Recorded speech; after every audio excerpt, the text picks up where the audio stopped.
So, good morning, everybody. Everybody who's in, the Zoom meeting here. We're almost 60 people that participated. Well, we were over 100 people that participated this last few days. Okay, sorry, that was just a technical issue. Real quick, we got that taken care of. So. Okay, where was I? So now we're about 60 people right here, and then some of you are watching us on the live stream right now. And so I'd just like to wish you all a good morning and welcome to our closing ceremony.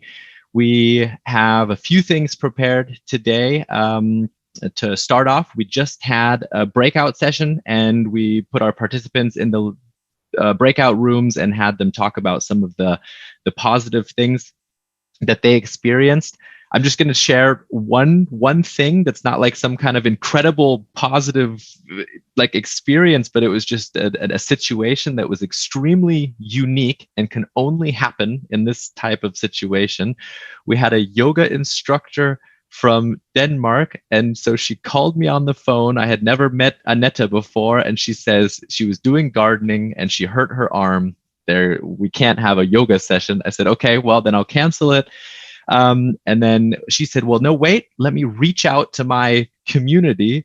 And then, all of a sudden she calls me back and she says, okay, I have somebody from Canada who read about the program. And he said, wow, that's cool. That's awesome what you're doing here. Yeah, I have 1 hour time until my next class. So why not? I'll hop in and I'll be your yoga instructor. And so, we had this wonderful yoga instructor. I think his name was Jonathan, but like I said, I don't even know like these names. And I just know that we had this wonderful yoga instructor from Canada who joined us. And that was just one of those experiences where I thought, okay, that just international and lots of just openness and kindness and wonderful people, and they make things like that possible. So that was just one experience I thought I would share. I think all of you have some of these experiences, and now we're only sharing one with the participants of our live stream. But that's it. I don't want to talk so much. We have other wonderful people that have other things to say. I've talked enough over the last few days. So I have right to my left. That's interesting. So we have so many people on the screen, and right next to me I have Henry Holtzmeyer from Estonia, and I would also just like to introduce him real quick. I was extremely happy. Getty, thank you for just reaching out to him. And Henry is very involved in the Fridays for Future scene in Estonia, and just an activist for climate issues, environmental issues. He's getting politically involved, and he is a great example of that.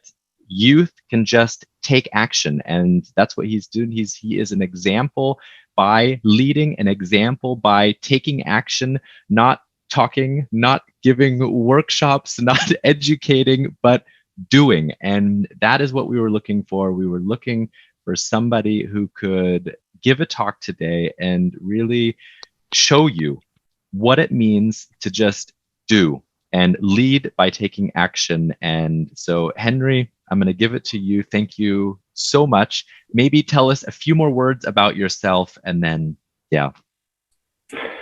Hello. Yes, thank you, Nick, so much for the introduction.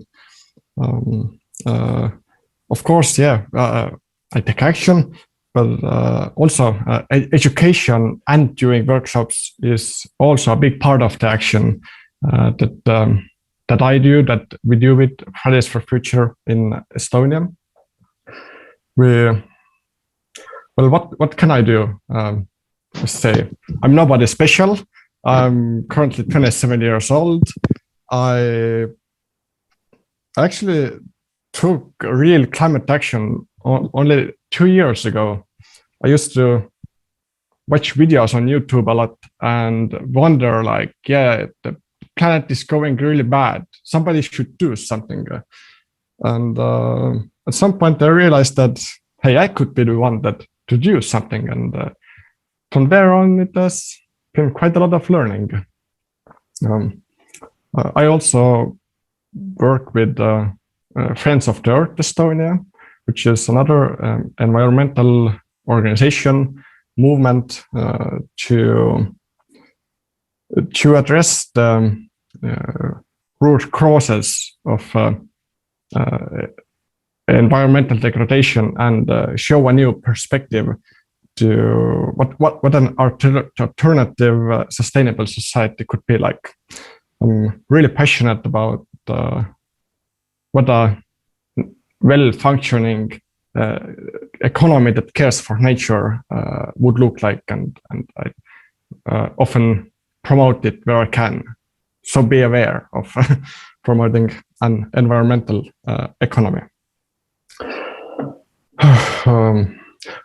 Thinking about what you said about the yoga instructor, I often find it amazing how community and our collective intelligence, when we run into problems, the community can solve them. And as with yoga instructor, I really see it as a great example. I come here to you from Årø, Estonia, near Tartu. And even though we are virtual, I'd like to invite you to the sense of being next to a lake, next to a morning campfire. What might be the possibility when we would be able to meet offline. And also, I would like to invite you to a little morning exercise to put your morning to give yourself a sense of presence. If you would like to, you can follow along with me. It's really easy. You can sit up or you can just sit down and follow along. So here we go. First, put your hands out in the front as far as you can go. And take a deep breath in, deep in your belly, as deep as you can. And then let it go. Like.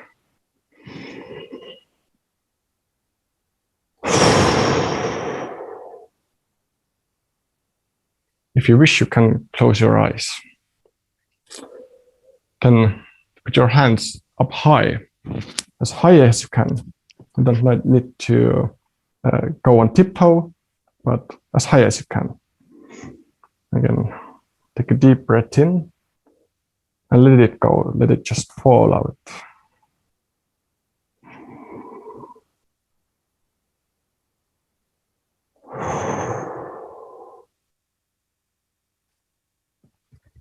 Really good. And then a third one, putting your arms as wide on the sides as you can. And again, take a deep breath in, as deep as you can, and let it go. Let it just fall out from your nose, from your mouth, however it feels comfortable.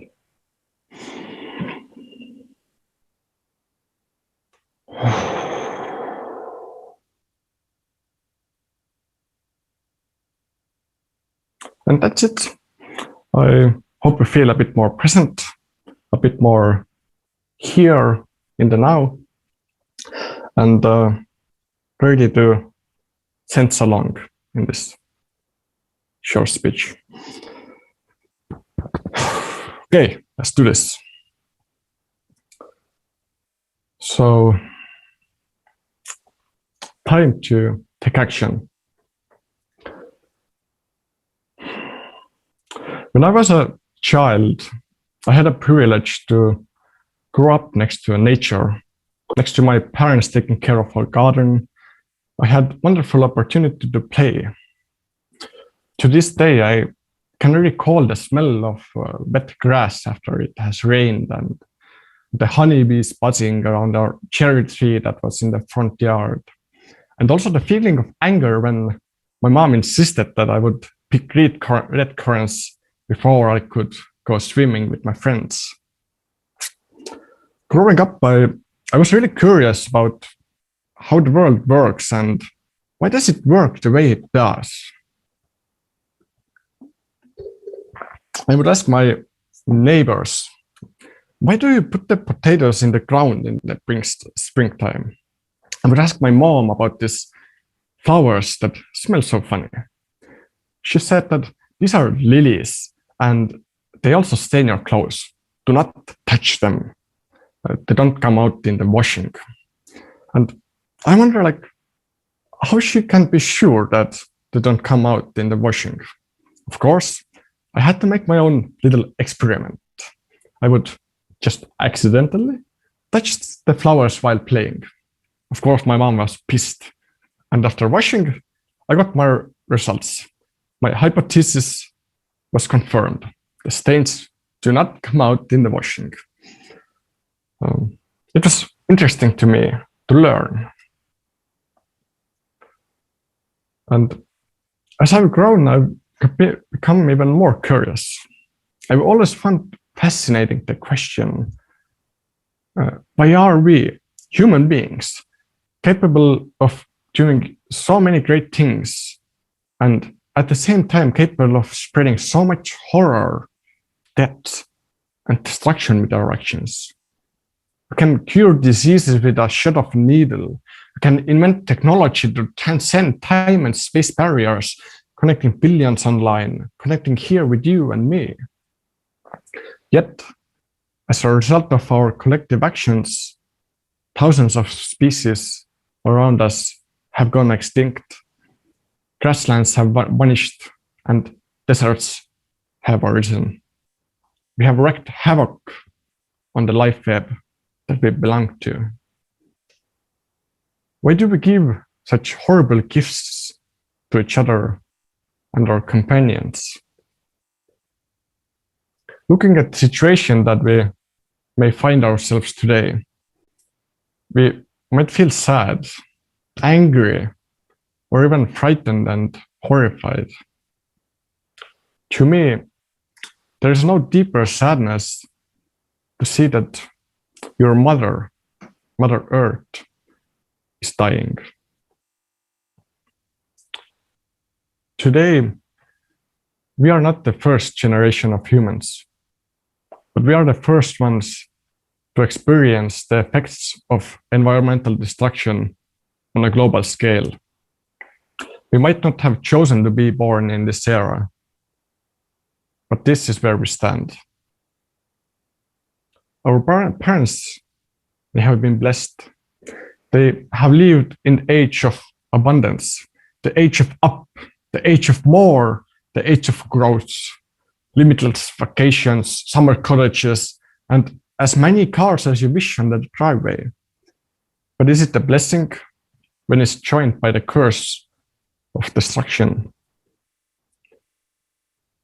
They and generations before us have had the luxury of spending, enjoying, and doing without facing the consequences of their actions. More than that,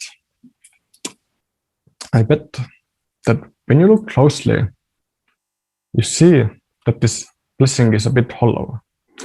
They have developed speed, but they have shut themselves in. Their knowledge has made them a bit cynical. Their cleverness has made them hard and often unkind. Machine that has produced abundance has left them wanting more and more. But more of what? I remember one day asking my dad about money. I think I was some 10 years old. I'd ask, "Hey Dad, why do people use money?" My dad was always eager to explain. And he responded something like, "Well, money is there so people can transact." He would go on to explain how you can buy and sell goods for money and how he and mom get money for the work that they do. I thought I understood, so I inquired further. But grandmother brings us eggs and tomatoes, and she doesn't want money. My dad was like, well, there's people you are close to, and sometimes they give you gifts. But like your grandmother does. But there are a lot of people that you don't know, and to get stuff from them, we use money and trade. Of course, I was even more confused. After our grandma visited, we had more food that we could have eaten. That was abundance. And with my family, I get to play with friends. There's food on the table and roof over our head. I get to read crosswords and do crosswords. And, well, what more do I need of? Even studies show that there's a certain ceiling from when you have more money and positions. They don't give you more happiness. Yet many of us are trapped in the illusion of more. I don't think we need more, at least not material possessions. More love, sure. And I wondered,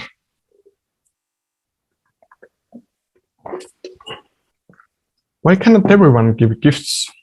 I would love to give gifts to people. Nature gives us gifts. To this day, my young idealism makes so much sense to me. The river gives us gift of fresh water. It only asks us to keep it clean of pollution. The sea gives us plenty of fish. It only asks us to take care of it. The land gives us plenty of fruit and vegetables, and it only asks us to take care of its soils. That's how life works. Parents give us the gift of love. They take care of us, giving us the possibility to blossom, only asking us to consider our choices wisely. So what do we choose for? We may cry, or we may laugh. We may choose to stop using plastic straws and reuse plastic bags. We may choose to fly less and walk more. We may choose to ask, why more? We may ask, how come fish pooping in the ocean help to bring down acidity levels in the water? We may protest, or we may collaborate, or we may make workshops and work together. We may follow others, or we may develop our own path, our own vision, what it means to have a sustainable future full of life. From the time when I was in high school, I had been quite a rebel. I would argue with the society studies teacher that if the court system even makes sense today when it allows the destruction of the environment, I would try to prove to my math teachers wrong, and I will see that I didn't win. But when I did to manage to find a mistake in her calculations, surprisingly, she would be thankful.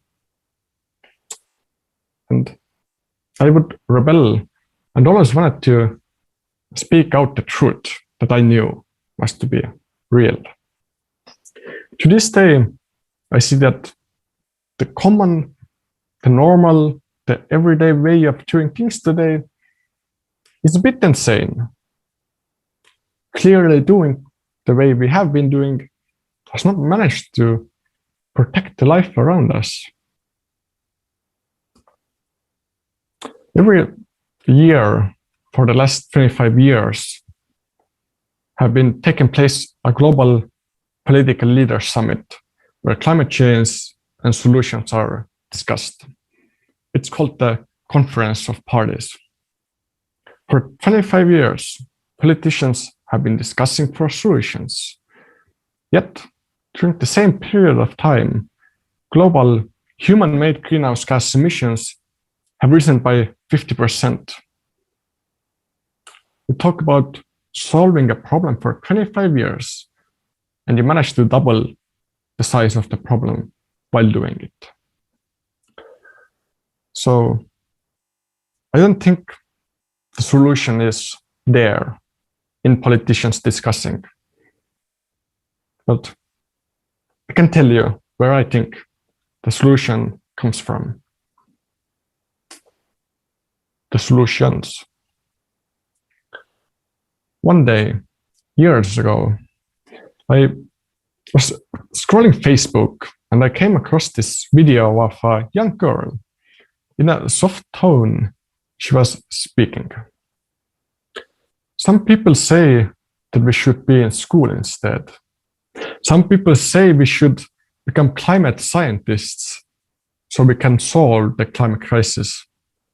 But the climate crisis has already been solved. We have the facts and solutions. The only thing we have to do is wake up and change.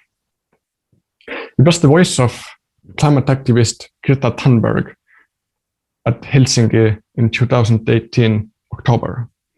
I sensed truth and passion in what she said, and the message was really simple. The only thing we have to do is wake up and change. It's that simple. To protect our precious sea life, nitrogen fertilizer pollution from intensive agriculture can be cut. The practices of regenerative farming are there and waiting to be discovered. To protect our precious forests, intensive clear-cut managing style can be in history books. Permanent forestry principles are there and waiting to be practiced. To protect our precious bogs and peatlands, exploiting the land can be stopped, and the restoration work can begin.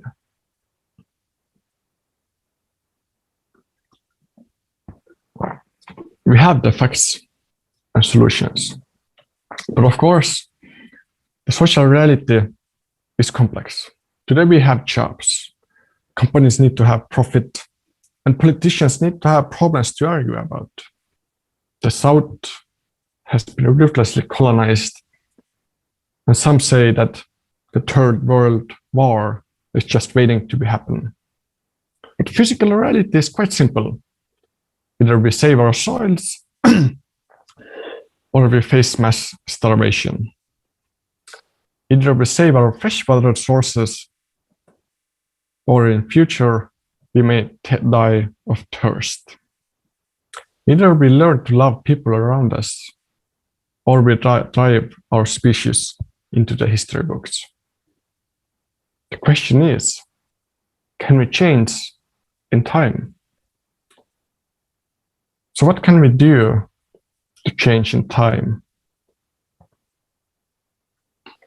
Your generation, my generation, we inherit our planet from our parents.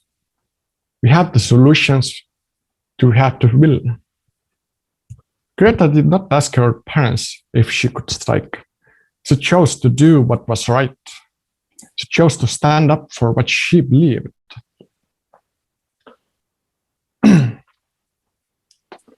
Maybe during this conference, you have found something new and interesting. You planted a seed. It may grow into a beautiful plant, or the wind may blow the seed away. In life, and often new and shiny things come to us. They grab our attention. And let the new shiny things blow, but protect your seed. Don't let it be blown away. Water it, nurture it, take good care of it. Ask questions. Even if they seem stupid, they will help you learn new things. And even if the ideas you come across may appear impossible, they will open your doors of perception. They will take your mind to new realms, new levels of imagination. Arriving at this gathering, you may have had already some curiosity lurking inside you. Did you find that something that is interest of you? Were you able to water yourselves? Great. Let the spark develop into a fire. Let it drive you forward. Let it show you the way. Your plant may flower, or it may wither away in drought. In life, we may find ourselves at the crossroads of doubt and faith. You learn to juggle a few balls. Soon you discover that some people juggle 10 balls, and some juggle with bowling pins, and some people light their balls in fire. You may feel a bit small and meaningless. Reaching such a high level may seem hard and a long road to take. You might question yourself, is this juggle even worth it? Maybe I should go play golf instead. When I was 15 years old, I first thought of system-wide change. I first realized that there's some deeper issue with the society that maybe I can see, but I could sense that some way we are missing the opportunity to take care of it. I would talk to friends about the issues. Some would understand, but many would not. And nobody would be interested in discussing along, thinking along. I would be disappointed and frustrated because no one noticed and no one cared. At least that was what I thought. For almost 10 years after that, I would go to school and work jobs that I really didn't care about, that I wasn't passionate about. I lived with the idea that the world was hopeless. And then out of nowhere came this Greta, and she spoke what I thought that needed to be spoken, that needed to be heard in the public. And there were a lot of people that agreed with her. I was amazed, and I took action. We did many climate strikes in Estonia, and the train of climate action is to this day speeding up, and it's great. Yet when I look back, I feel a bit sad. In some sense, I regret that at some point I gave up. I felt hopeless. The idea that I could have been smarter, find interesting people, find a mentor, and take some kind of action. But I didn't. I expected someone else to make the changes. And this is all to say that you are the main person that can water your plants, even if it's the driest season. Because in the darkest of times, hope is something that you keep to yourself. Or as Gandhi put it, it can be the action that you want to see in the world.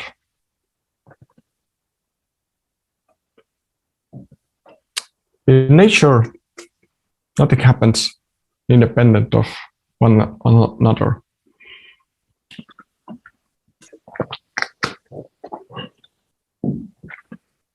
Everything in one way or another is connected to everything else. Sun shines on the leaves so the leaves can grow, and they produce forests. Forests hold moisture and let it slowly vaporize in the air, and they produce clouds and rain. And when it's warm enough, plants develop blossoms and attract honeybees. And honeybees move the plant from plant to plant, pollinate them while receiving sweet nectar. Arriving at this gathering, you may have had an idea on what you want to take action on, an idea of your juggle. Your plant is starting to blossom, waiting to give life fruit. Did you find your honeybees in the last few days? Excellent. What are they interested about? Why do they wake up in the morning? What kind of plants do they want to pollinate? They might be your partners in crime. Is it your action big or small? Always together we can achieve more. For years, I would write notes to myself on how war was ridiculous and how the world could be and how it should be. I would keep them to myself in the shadows. I would keep myself often in the shadows. While meeting new people, I would ask about them, what they believe, but I rarely expressed what I thought that the world should be. I would be afraid of someone, what they would think of me. I would be scared that I would not be accepted. Even speaking today to you, I feel a bit scared. I would be scared that some of you think that I'm insane. Maybe some of you would laugh at what I believe in. And that's okay, because I know that what I am doing is right. To live by our own beliefs may be challenging, and often we need courage. But how else can we go about life? Living by what other people believe? By what other people think of us? Well, I have done it, and I gotta say that staying in a shadow is a nightmare. Greta did not go on a climate strike because she was fearless. She did it because that was her way to live by her beliefs, to do the right thing, the thing that she believed in. During this conference, you may have sparked an excellent idea on what to do. And this sparked in your head, so it just might be a value of to you. Nurture it, grow it. Because only you can do it. Take an example. If you want to grow the best tomatoes in the whole world, you need to know what kind of soil the tomato needs. You need to know how to cut the tomato. You need to give the tomato the right temperature. Be it growing tomatoes or beating a boss monster in a video game, skills are essential. Working with your idea, define the skills. How do you attract honeybees to your plant? How do you replant it with minimal damage? How do you harvest the fruit? Give your seeds the light that they require. Water them, caress them, do the right thing. And in the autumn, you can reap the harvest. And the community around us, you can reap the harvest. With one step at a time, we can make a difference. So I ask from you, what is the difference that you want to make? Where do you see that the world should go? And where could it go? And what would be your role in that? I hope you leave with some more insight from this conference and take courage to take action on the steps that you believe are right things to do. Thank you a lot.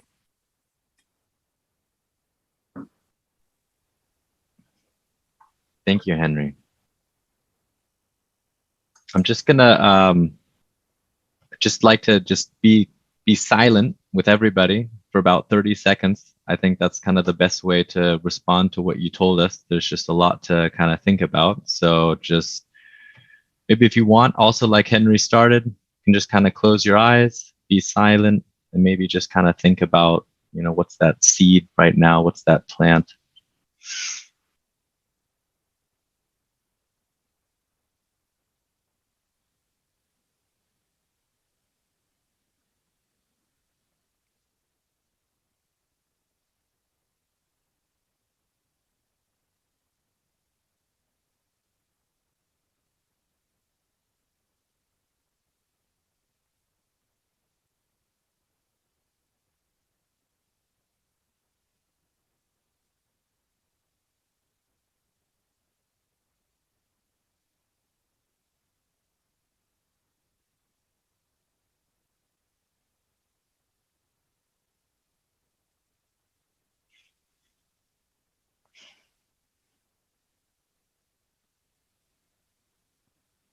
All right.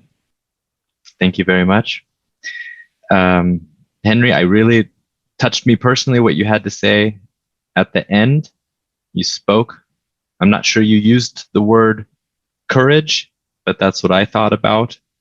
Saying something and kind of being worried about what other people might think about it. And that touched something inside of me. A lot of things start with a feeling. We start thinking about things, but then to say it, that's doing. That's the first part of doing, and that's really tough. And I like how you talked about partners in crime. If you were gonna plan that big bank robbery, you would find the first step. You would find those partners in crime. You would find those 1 or 2 or 3 people you can trust the most, and then you would think about it. All right, how are we gonna do it? And okay, I don't want to think about robbing a bank right now, but this for some reason I thought, yeah, it's those 2 or 3 people. That's where it starts, and then we go from there. And Yes. Yeah, it was courage. It was courage. The pronunciation might be a bit tough. Haven't been outside from the country a while, but absolutely courage. It's not that we have to be fearless or lose the fear, but we can go with what we believe in. Yes. Wonderful.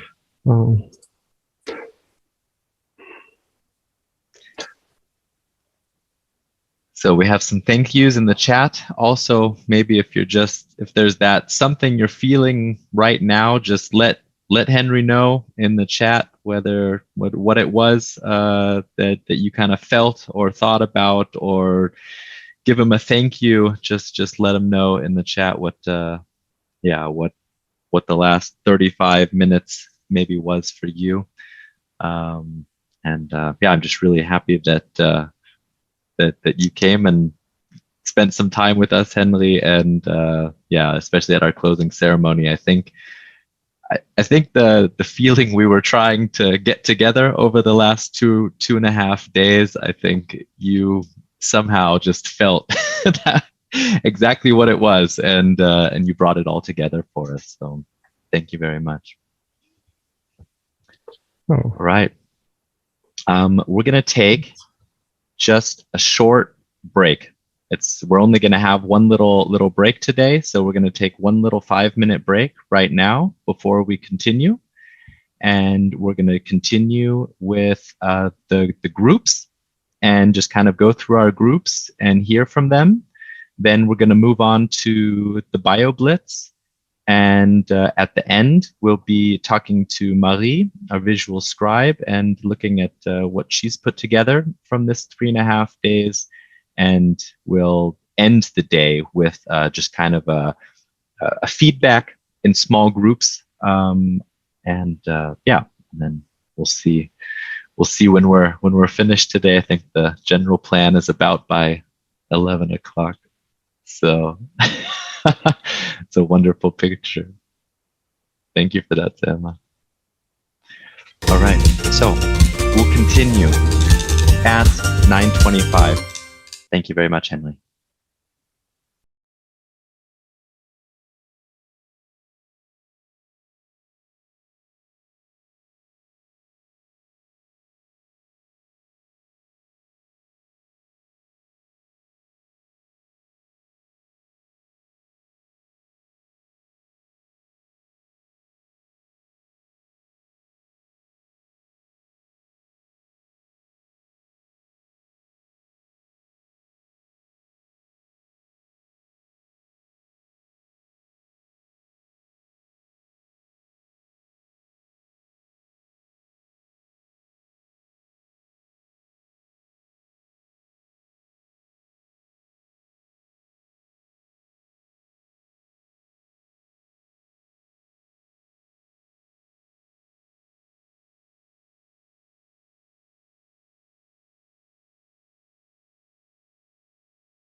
First things first, if that's right, for everybody here who's in the Zoom meeting, that's right, turn those screens back on. I always, I think that's really important, even when not everybody is talking, that that as many of us can see others. There is one trick, by the way, sometimes that helps. If you have lots of screens where you only see the name, you can actually go to the little screen over a person. You can go to the 3 dots and you have the possibility of turning off, what does it say here? It's at, like, towards the bottom. What does it say? No, it doesn't.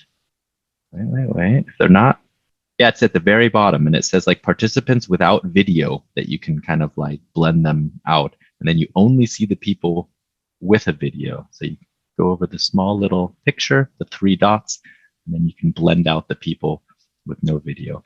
Maybe it's just something I do, because then I have a full screen of just everybody that has their videos on. It gives me kind of a nice feeling that I'm in the room with all of these people with their videos on. So. All right, we are going to start with the workshop presentations. You don't have to present a workshop. So if there's nobody here from a certain workshop or who feels like there's something to share, that's okay. We're going to list the sessions. And then I would just like you to raise your hands if you would like to present something from a workshop during that session. So the first session we had was yesterday at 2:30, our very first workshop session. So I'll go through them. We have, like I said, there's no order. We had Become a Citizen Scientist. We had a virtual escape room for teachers. We had On the Hunt for Evidence of Microplastic. In Which World Would You Like to Live? And Let's Discuss About It. I think those were the ones we had. And if you would just, raise your hand, and then I, have maybe 3 or 4 people, and then we can just kind of go one after another. Right now, for instance, I have Getty. So then I click on theoretically. Getty, you should be able to free up your microphone. Yes. Should I start? Sure, you can start. Okay. Then I actually had conclusions from Louisa's workshop, because Louisa didn't come. So I wanted to share those, but maybe there's some students who would like to. So the first one was teachers. So you actually don't want to know about the student escape room at the moment in the second round, or how is that? That's right. That's right. We can do the student escape room in the second session then. Okay. So that means that I will not say at the moment anything, but hopefully teachers will tell. So I'll do the next round. Sorry. No problem, Getty. Okay, then I'll go over to Dennis. He's also got his hand raised. You should also be able to unmute yourself now. Yeah, I can. Yeah, we were on the hunt for microplastic in this workshop and follow-up, and I can show you. I cannot show you anything, but because the host is deactivated my screen, so I cannot show you. Now I can. Yes. Thank you, Henry. Hold on. Why doesn't it show the one I want to show? Yeah, so basically, the people were supposed to find something in their beach at home, but nobody was living near the beach. But they could also find something in their cosmetic products. And that's what most of them did. Here we have 3 or 4 aspects. I hope you can see the screen now. What the people did. And they took cosmetic products, rinsed it with a filter, and as you can see in the pictures, if I zoom in a little bit, you can see there are micro plastic products inside cosmetic products. They are using to make your face scrub, to make your skin soft, but this plastic is of course waste, and plastic is a big problem, and that's what the students find out. Even one student took a look at a facial mask, which are very everyday life for everybody here, and you can see inside face masks that we use are also tiny plastic particles. Yeah, so lots of more waste because of Corona. Yeah, that's a shame also. And those plastic particles are a problem because, yeah, as you all know, they are part of the ecosystem and they never go away. Plastic is a big problem. Yeah, organisms feed on it and die, and eventually we eat those. So the students found out something about microplastic. They have it in everyday products, and we're thinking about not using those products again because they have microplastic, and maybe find something else. Yeah, so that's what they did in the workshop, and yeah, I hope they had fun. They did, I think. I saw lots of friendly faces, and I hope I can do that again with people in person. That's a lot more fun, but it was nice knowing those people. All right, wonderful. Thank you very much, Dennis. So what about the, in which world do we, what was it called again? In which world would you like to live? I saw this incredible Miro board, and so they're, Selma, wonderful. So Selma, you should be able to unmute yourself now. Yes, we had a Miro presentation where we first had made many kind of post-its there, digital post-its, where we searched for things that we would suggest to that the world could be better. So not only saying the word is bad, but searching for what is bad, how it could be made better, and what already is going on to be better. So yes.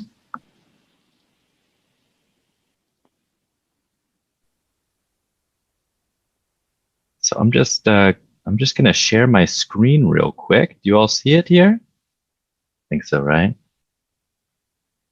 This is this was the group from Selma. There's a lot going on this board. So and that's what she meant with the sticky notes and the different pictures. Like this part of the board was different dreams and wishes, and I thought it was really interesting to also look for, you also had a part 30 years in the future and some different projects that might be possible. I wasn't part of this workshop, but I was kind of surfing on this board and just looking at some of these ideas. So it just looked like it was a great workshop that you had.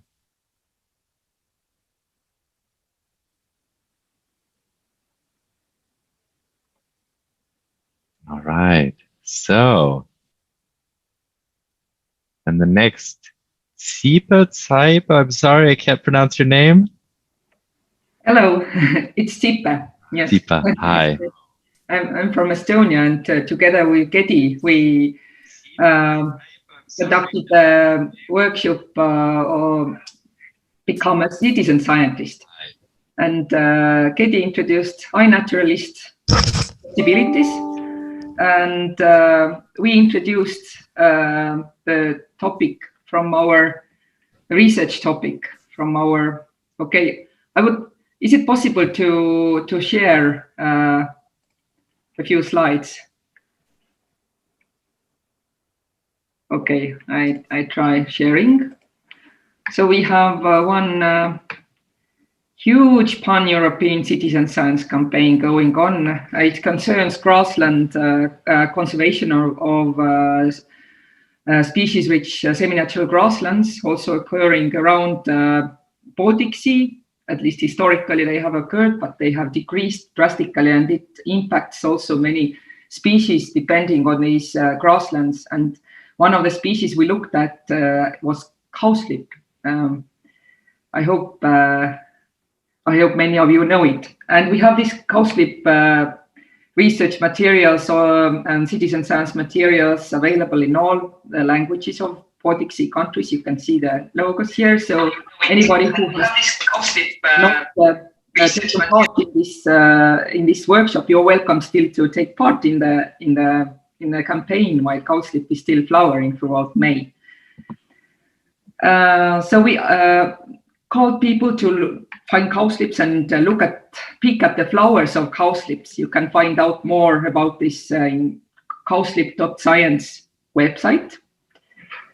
And the results from the Baltic Sea countries, you see, it's not the results from yesterday. And in many regions here, it's still not flowering, or it's only starting to flower, for example, in near St. Petersburg or Finland or more northern parts of Sweden. But we already have quite a lot of data.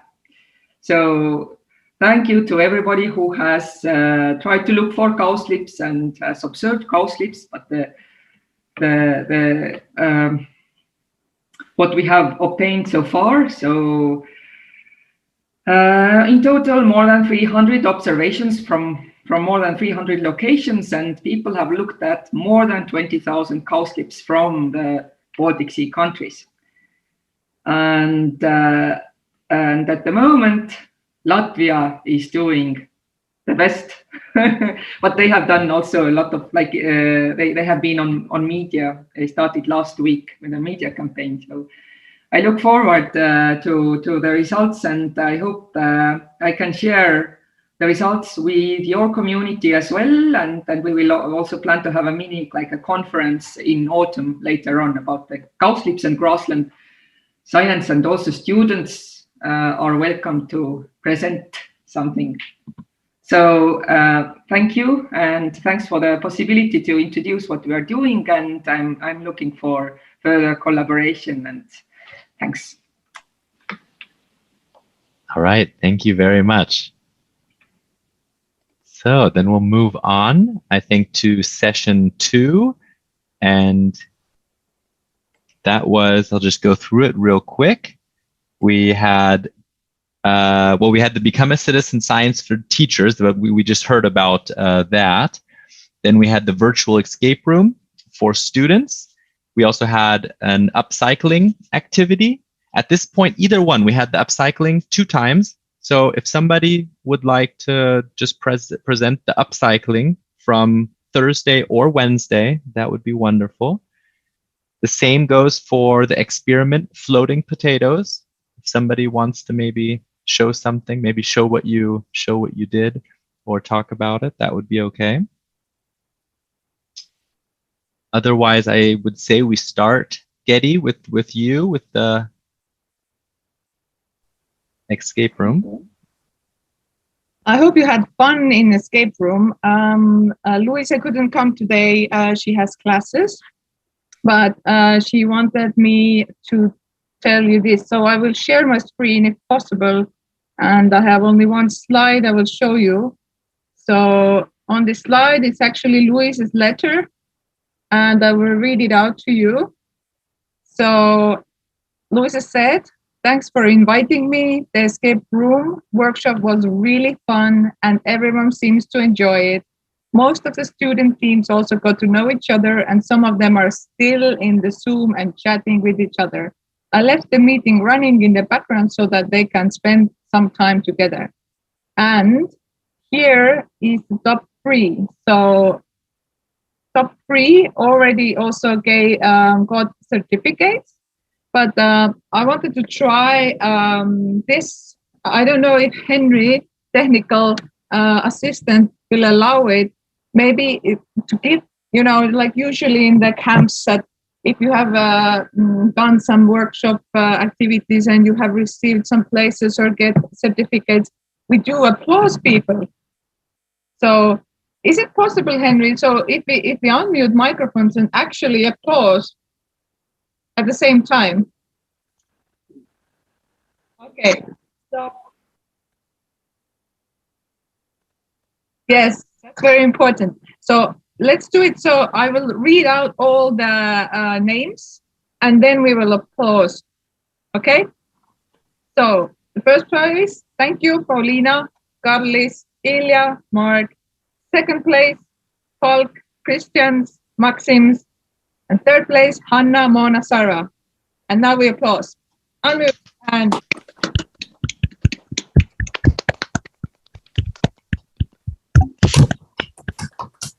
did you hear something? I heard some others. I heard some others there that were Cool. Okay, so let's put the mute back on. Thank you so much for the rest of the participants here. The names are written here. So if you want to comment and give Luis some kind of back feedback through me, you can do it. Maybe you just unmute microphone and say it, and I will forward it to Luisa. So I was in there too, and I just wanted to say that it was great. And you kind of have to look on which way you start. Well, when you understand it, it was very funny, and also to talk with others about the exercise. And you also learned something from that. And I really, really liked the workshop.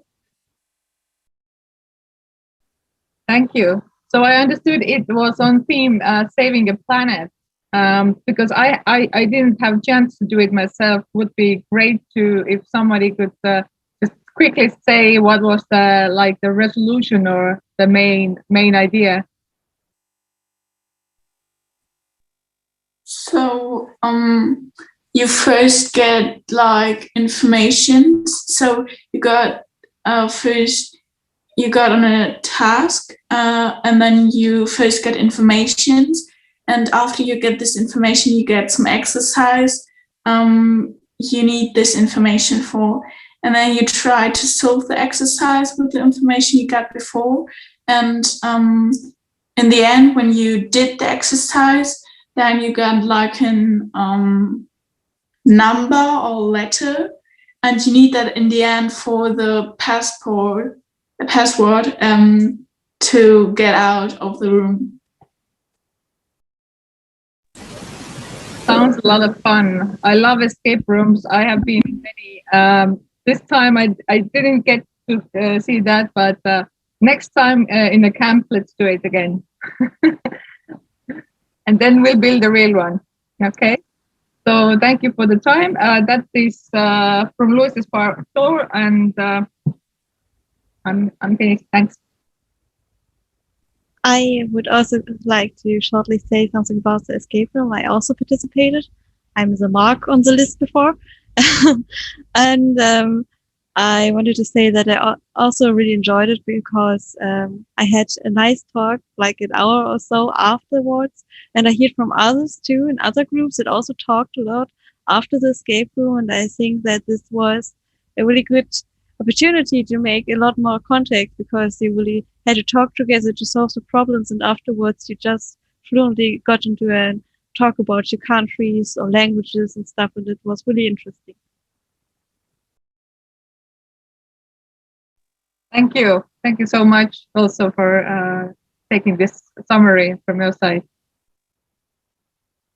All right, wonderful. Yeah, thank you very much. I just we do something similar like at the real camp, and so then all of a sudden, like being in a digital camp, I also was I was really happy to hear that that exercise at the escape room went so well, and I had already heard from Marie as well that you had just good possibilities of meeting other people. That's what it's all about. Okay. Then let's move on. Again, I listed some of the other ones from session 2. We don't have to go in order. So if you say, "Oh, upcycling, I do want to say something," just raise your hand at any point. I'm just kind of going through the list. So I'll go on to Thursday morning.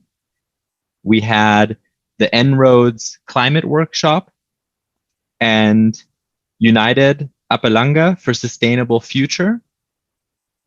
Also designing a virtual escape room and starting your own environmental campaign. Those are the 4 morning sessions. I saw just now I had Victoria on my screen, and now, Victoria, I lost you. Where? Raise my hand, so there I'm you are. ready. That's right. And now I see you. I had to look for your picture. Okay, wonderful. Oh, you, okay. Yes, no, Victoria, it's all you. Hello, I am the United Apalanga workshop. So I'm going to share my screen to talk about it. And if anyone is here that participated yesterday, it would be very cool if you also gave your comments maybe at the end. Okay, let me see. Yes.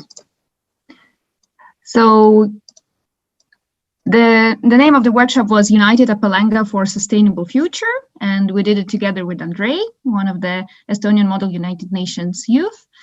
And the words that we used in the beginning of the workshop were unity, peace, and sustainability. And we tricked our participants into answering what do they think is Apalanga and what do they think is United Apalanga. And because some of the participants have read the descriptions, they knew that Apalanga is actually a sea, which is a fictional sea in the middle of somewhere, we don't know where. And that United Apalanga is a metaphor for maybe a real life body of United Nations. But United Apalanga only has 6 nations.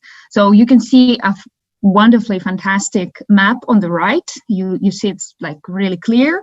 There is a round sea, really realistic. And there's one island in the middle, Dausbergen, and other countries are around it. So each of those countries had little profiles, and we did a little group work, which I'm going to talk about later. So that's the only information they got before the workshop, and then we asked them about what are their expectations, if they know that.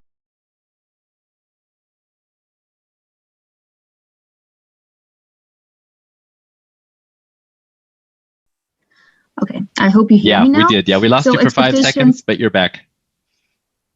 Yeah, somebody called me. I'm sorry.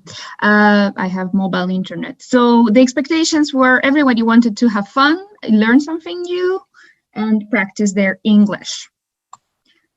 And the group work, we had 6 delegations that were assigned different countries of Dausbergen, Aldoria, Carpania, Baltisch, Lingate, and Tropico, the ones that are situated around the Apalanga Sea.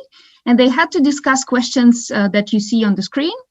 What does sustainability mean to us? What makes the position of our country special? What is our outlook on climate change in Apalanga? And how do we solve the Lingate refugee crisis? So the situation was that in one of the countries there was a civil war and people were fleeing from there across the sea to different countries, and different countries were reacting differently. So we only had 15 minutes for them to research about their country. So basically read and discuss. We had like 4 people in one group discussing the description of the country, and then when they came back, they had opening speeches about what's the position of their country, and they started to debate. And the wonderful thing about it is that they actually started to debate, and during the General Assembly about how to ensure the sustainability of our common sea, we actually had really nice arguments, and we enjoyed it with Andrei a lot, because not always we have such lively discussion during the real MUN. So, and after the workshop, we had the feedback, and we saw that they also enjoyed cooperation, learning about different problems. They liked the fact that everybody spoke English, and even though everybody came from different countries, and we had teachers and students and everyone like of different age, they could still work together. And also what they enjoyed is that the countries were fictional and that the sea was fictional, meaning that there was no stress about getting your facts wrong. If you didn't know something about Apalanga or your country, you could just fantasize, and that worked really nicely. So that workshop was to get a little taste of what is Model United Nation And we, of course, did a little promotion after the workshop about our Model United Nations that will happen in June 10 to 13. We have application open right now, and students that are aged 15 to 19 are welcome to apply. We had some applicants yesterday, so they enjoyed the workshop and they applied. So I really encourage you to also to apply. If you do apply, you will get all the info back and all of the information to get your role, to prepare it and to prepare your arguments. I'm going to send the link into chat. And if we have any participants from yesterday, maybe you could share a couple of words. Thank you.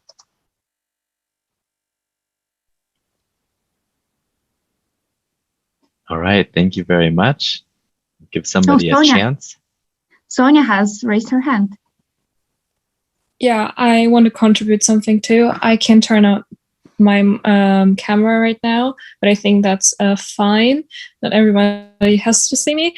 However, I really enjoyed the debate yesterday. I think it was yesterday, right? Because it was very lively. All the participants, which were eager to contribute something, they all were super lovely and nice, and we didn't have like a big argument. It was like a real conversation with like very strong-minded and I would even say adults, even though most of us were children who were also younger. So what also Victoria just said, it was easier to contribute something or take part in this debate because you didn't have to know anything about those countries. Because sometimes if it comes to real countries, not everybody has the same information and not everybody knows everything about every other country. So sometimes it happens that people say wrong things and then people tend to be angry about it or something and start shouting. And here you didn't have the problem. So that was really something I really enjoyed. So thanks, Victoria and Andre, for making this. And I'm also tending to apply. So everybody who wants to, I think it is a great thing. And I think everybody is able to do it, even though maybe you think your English isn't as good as you might think, or you have problems because you don't know any arguments. As they said, they have those info packs. So you will be well prepared. Wow, thank you for this promotion. This is so great. Thank you very much. Okay, I sent the link to chat, so we expect more applicants. Thank you. Great. Okay. Thank you very much. So, anybody else from the workshops that I had just listed? Oh, here we have another. So, Maëlys. Yes, I'd like to talk about floating potatoes. Oh, yes. Wonderful. Yes, but I'd like to share my screen. Is this possible? Should be in 2 or 3 seconds. Yeah. Yes. Okay. So I show what we did. There was a fairy tale, and we discovered this story was just a story, or is this miracle what happened with them can be explained with scientifically or not. We did quite much experimenting. This was very fun, and here is 3 potatoes, and one of them it was soaked 24 hours in the salty water. So this was part of this fairy tale, and there is some tricky questions. Why these potatoes floated or soaked when they lost weight? At the same time, they was in the bottom of the sea. We talked about osmosis and diffusion, and we found out that this story could be happened in real time, and in real, yes, in real world. And the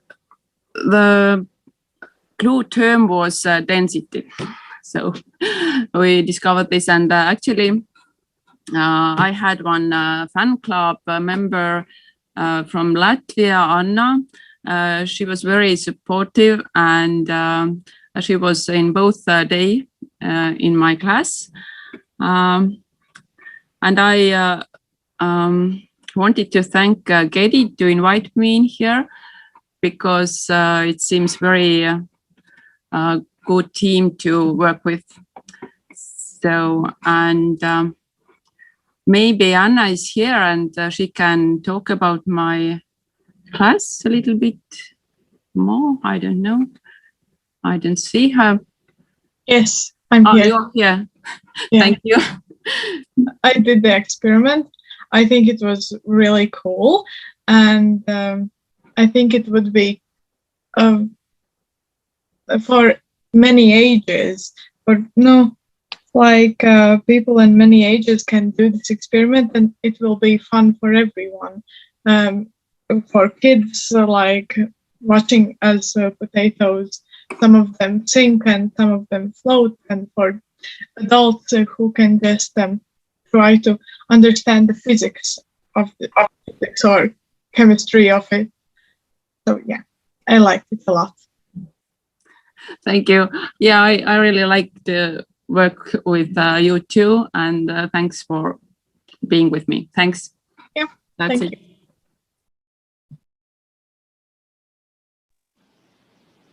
All right. So thank you very much. Do we have any others from session 3 or 4? We've gone through like 1, 2, 3, and 4. I wanted to read, I thought, from the Climate Hub Hamburg group. That was the they did the En-ROADS climate workshop, and I was just in a little chat group with them, and so the instructors were talking about the workshop, and just some of them I just wanted to read it off. One of them was like, "Wow, these students are so impressive. Oh, their English is much better than mine. Oh, that makes me so hopeful for the future. They know so much.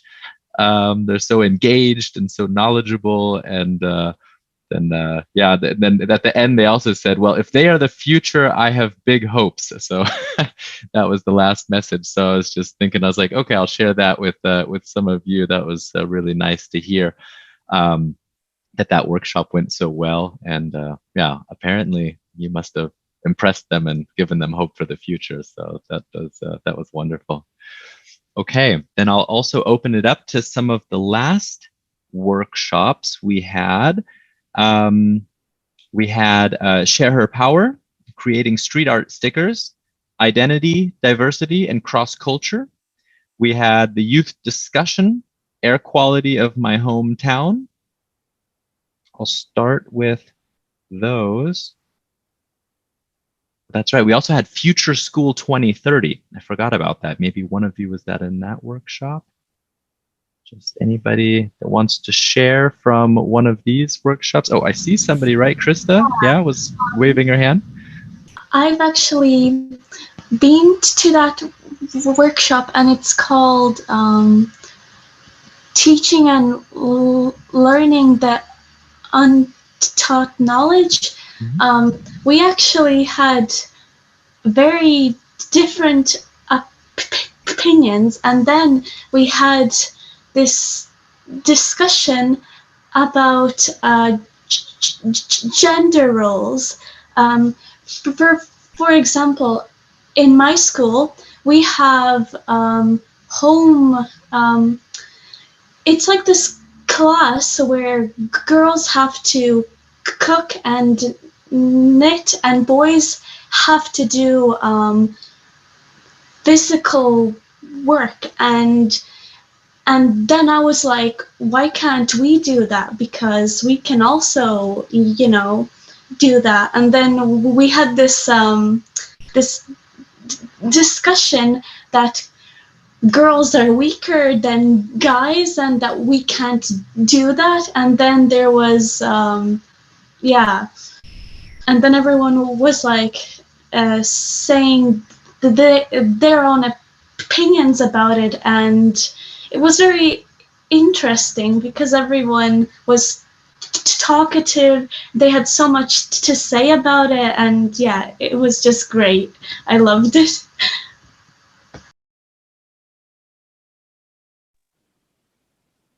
All right, wonderful. Thank you for sharing. So we have a couple of more. So Mona? Yes, and I would like to add that it was so nice because in your normal classrooms, you're kind of pressed together and it's really hard to get these lively conversations. But like in that workshop, everyone was like choose to be there, and it was so interesting. And it was like there were so many different opinions, and we talked about how we should learn about paying taxes and bills also, and it was very interesting. I really liked it.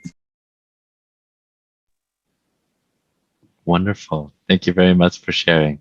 And Manuel?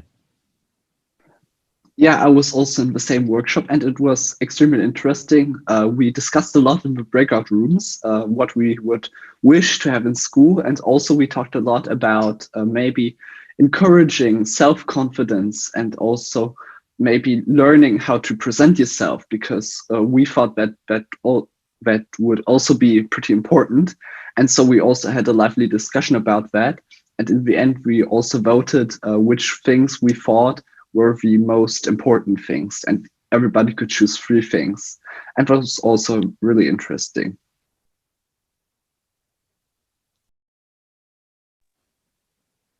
Very cool. Thank you for that. Yeah, there's something about that atmosphere. I still remember the students from 2019 in that first video, and they said there's something about sitting around the campfire and thinking, well, I don't know these people. Maybe I'll never see them again.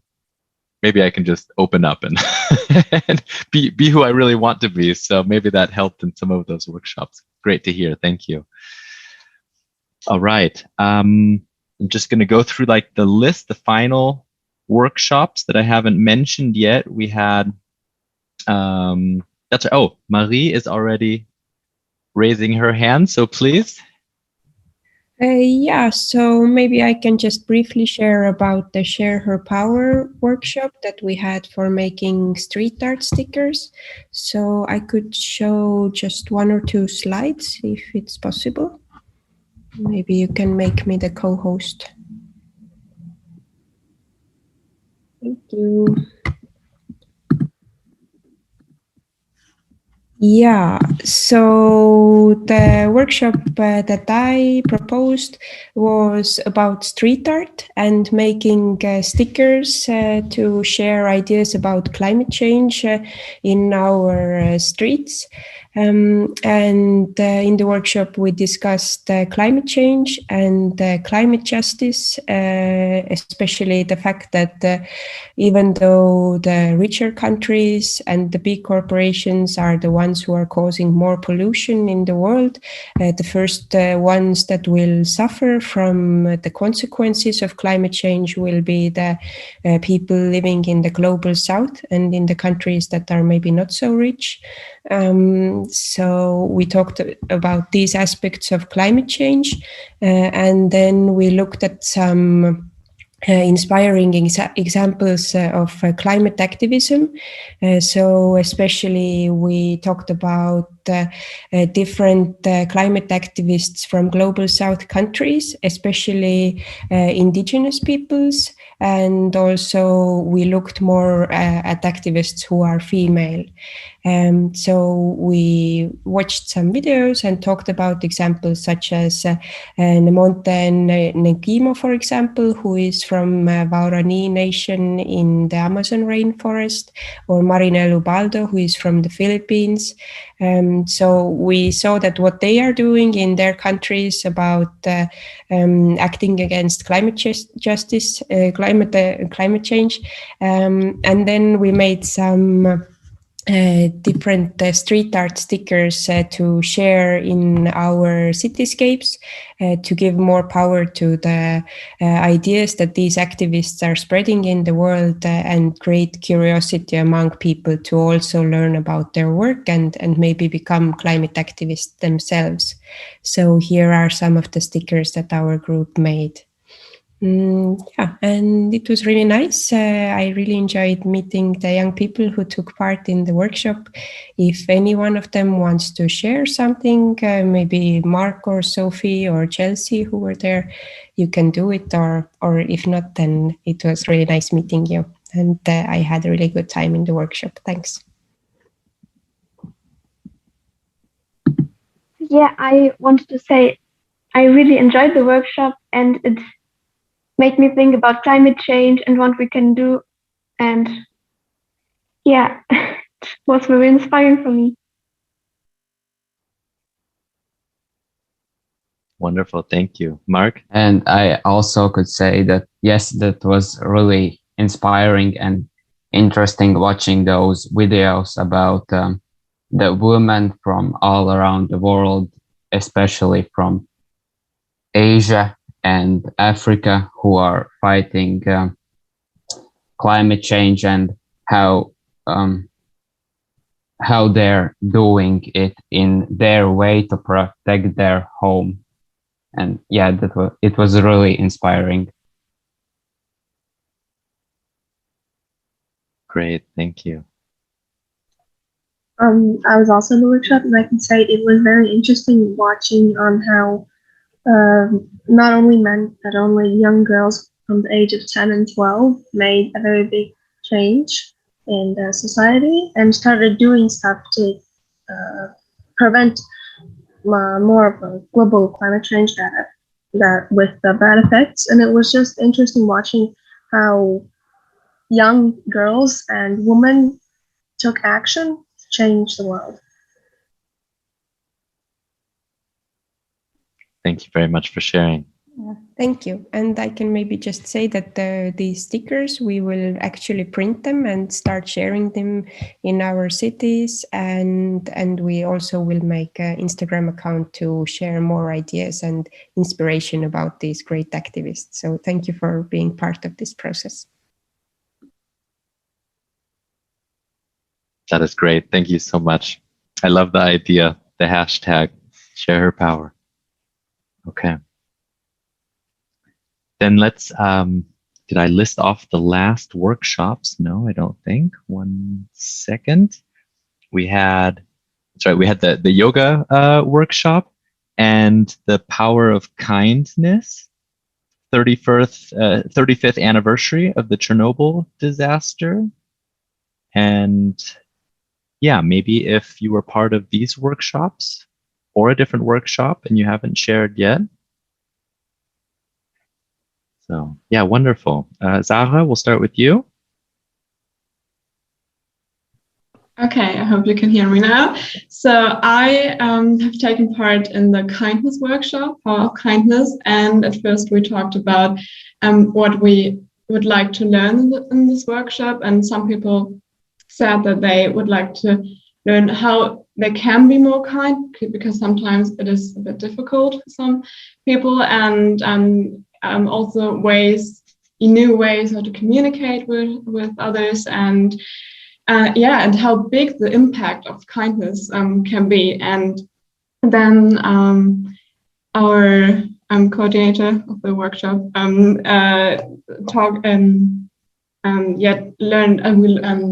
told us something about the hormone oxytocin, and this is the hormone your body and your brain produces when you are happy or when you are in love, but also when you are kind to others, when we are kind to each other, and that is a really great thing, I think. And happy people tend to have a very high level of oxytocin, and that's about the chemistry behind it. And then we made breakout sessions and talked about ways to be kind on a national level, for example, or global level, or local actions we can take, or very important also how we personally can be kind in our everyday life.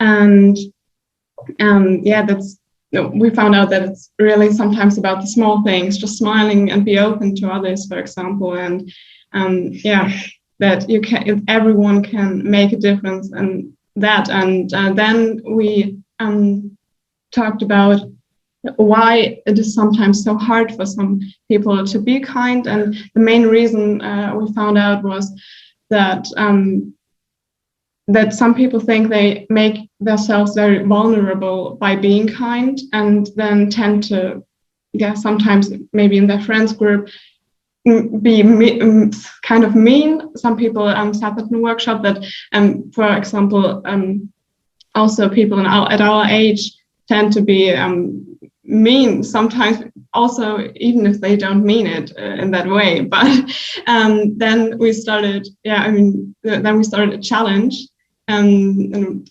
we wanted to try to be kind to everyone, even to ourselves, and that includes ourselves, for 24 hours. And then we wanted to reflect on that afterwards, and we created also a mirror board, and then we want to get back to each other and tell us our different experiences, because maybe it will change the way we think of kindness, and maybe some of us will try to be more kind in the future.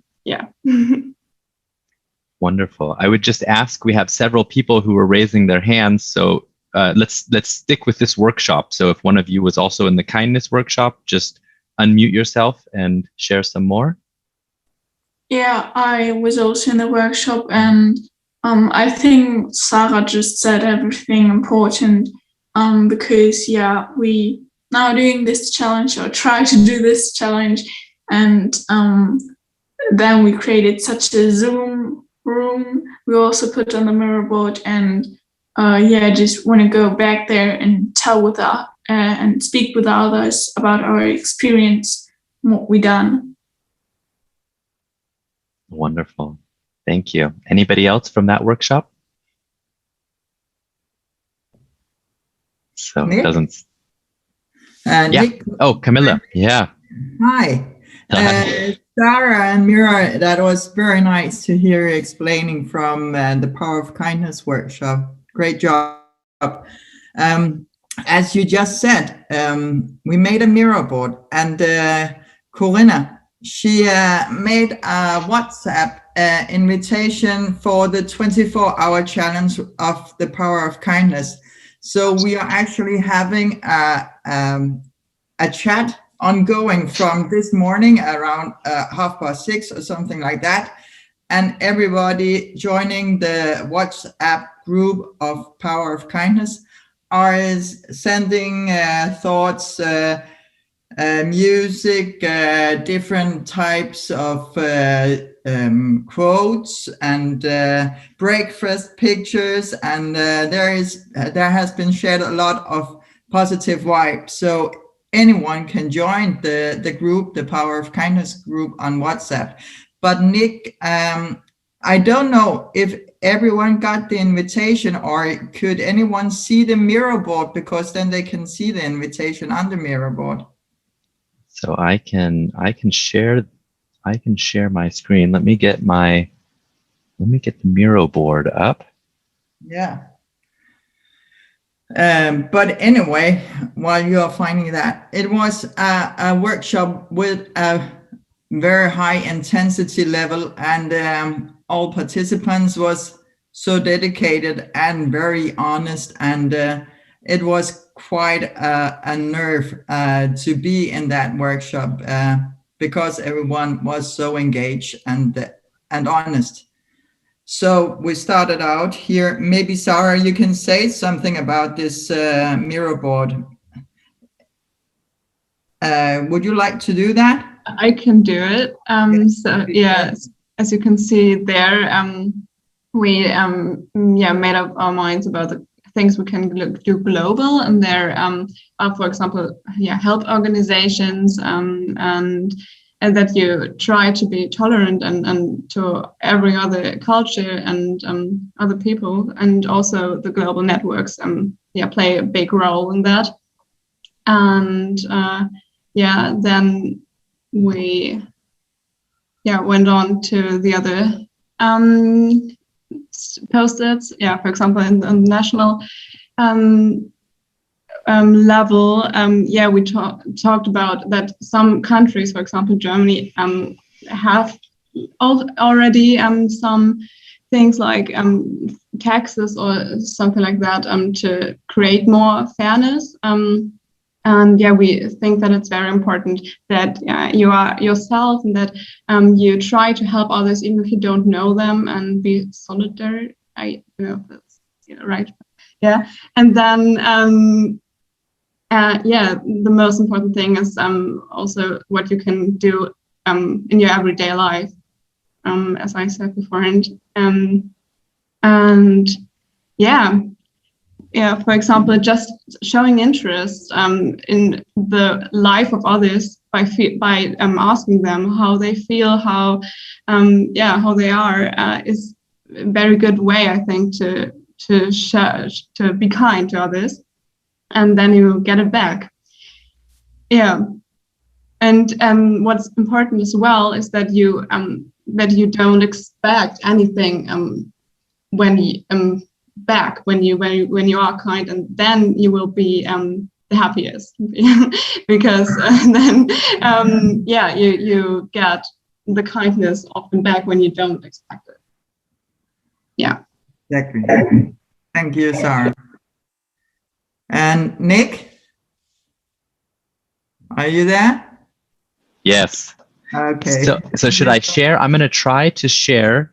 I'm opening my WhatsApp right now. I'm going to try to share the invitation in our Zoom chat so that anybody who wants to join that group can. I'm not sure if it'll work like that, but I also got this invitation like last night at 10:30, and I'm like, hey, power of kindness. Okay, it's a challenge. I love challenges. I'm in. Okay. Thank you so much. Bye. So, yeah, go ahead. Yeah, Henry, if you have the in. Okay. Yeah. So, so Henry is sharing it in the Zoom chat. Okay. We have some. Oh, can you copy it into the? Copy the link. Search somewhere. I think Corinna shared it. Okay, we'll take care of that. Let's go on though, and we'll go on with Paulina. Yes, I take part in Chernobyl. So we had a conversation about Chernobyl and its effects, impact like environment, health, and economy. We could learn interesting things about and recall them because it was a big thing, and I know it's still people still talk about this. We shared our parents' experience. We talk about nuclear energy, which was great too because we can share our opinions. And this topic is still relevant, so it was all more cool. And thanks. All right, thank you very much. So then we'll continue with Krista. Hi. So I participated in the yoga workshop. The instructor, he was very kind and very talkative, and I used to do yoga 3 years ago, and suddenly I started studying a lot, and then I forgot, and now I finally got to do it again, and I was like, yes, this is going in my new routine and stuff like that, you know. And I just released stress, and I felt happier doing it, and you know, it made me very happy, and yeah, so I think that was a great opportunity, and now I can do it again, but at home, because we have no school. We have to study at home now, but yes, now I have time for it, and it's great. Thank you. That's wonderful. Thank you. Selma? I was in the Chernobyl, in the workshop about the Chernobyl disaster too, and we had some videos which showed the areas with the left houses, and there even was a big wheel and auto scooter place, and everything was left, and it was a bit sad, I think. But it was interesting to see this again, because everywhere were trees on the streets everywhere. And it's interesting, I think, how the nature gets through these disasters without being vacuumated, and not like the human. The plants, they have a kind of protein that protects from the nuclear active, and so they can simply grow with more of it, and they are living.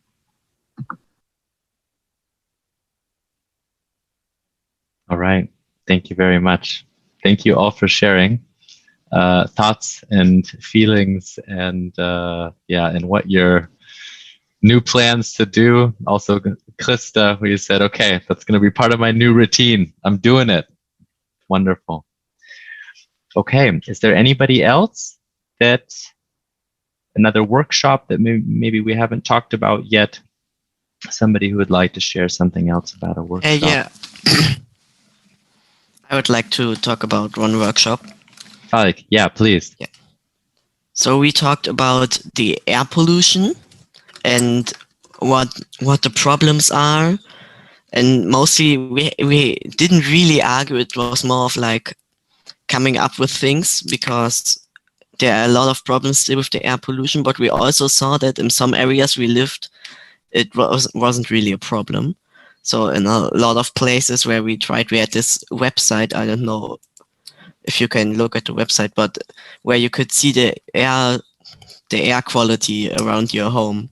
So we saw that most of us had a pretty good air quality, but we still talked about a lot of problems. Because, for example, the cutting down of a lot of trees and burning coal for energy, and overall burning coal contributes to releasing more CO2 into the atmosphere, which is also worse air pollution. They also fertilize the land, and it's really not good because of the methane. And we were also talking about some solutions we could try to better the air quality. For example, we talked about limiting the amount of cars used, because a lot of people use multiple cars or go somewhere they could go by bike or something, even though they use their car to go somewhere, even though they could go there with their bike. And we also talked about using more renewable energy sources like wind turbines.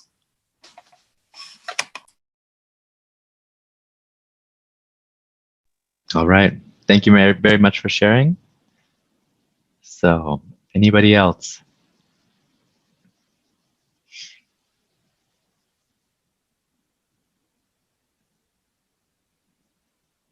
Oh, yes. Mona? Yeah, I would like to talk about a live stream that was on Wednesday, and it was what politician talked about. I really liked it, and it was very eye-opening, and it was also very motivating. So yeah, I really liked it. I think it was Niklas was the one that was talking. That's right. I really liked it. Yeah. Oh, wonderful. That's right. Thank you for mentioning that, because we did. We had a live stream going on, and Aili, I also see you here as well, because we had a comment for the live stream, and somebody just commented that it was just awesome hearing that, and they also wanted to start changing their life and work towards zero waste. So you were already gone when I got that comment, but now I can tell you that as well. Yeah, so if you also want to say something about a live stream. Thank you for the feedback. And 1 minute, if it's okay, I would like to share the Mentimeter results. Yes, I will please. close this Mentimeter when the event ends, but there are quite a lot of feedback actually. I will see if I can find it with this quickly. But there has been already 27 posts, and if you can make me for a moment sharer, I can show you the results.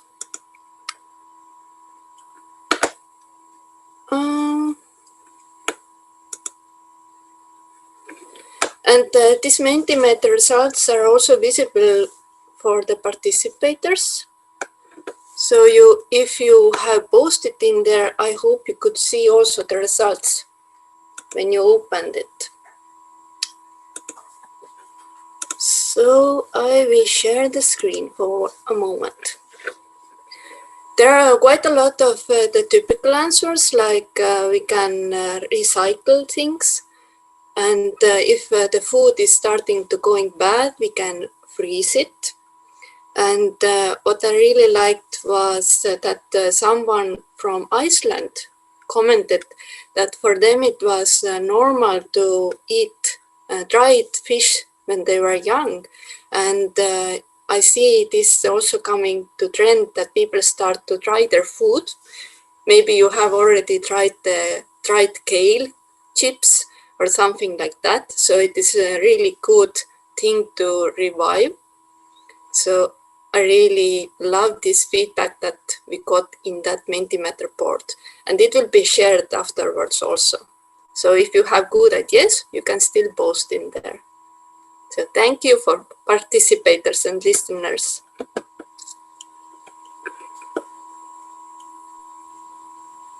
Wonderful, thank you. Aili, if you could maybe post that in our Zoom chat as well. I see it here, the www.menti.com, and then so everybody sees it now, 141950005. That's right.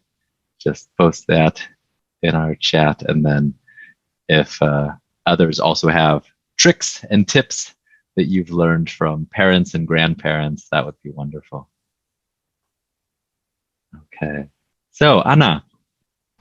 Yeah, I saw in the chat something about the One Day I Will exhibition, and one time there was no workshop I was interested in, so I took the time and went there, and I must say, at first I was like, oh, do I want to do that? I think it's not that interesting. But when I did it, I was shocked. It was so interesting and shocking, partly because there was so many stories of young women and kids, and these kids inspired me because they all gone through the worst of the worst, like things I couldn't even imagine. I was really near to crying because I was so touched by it.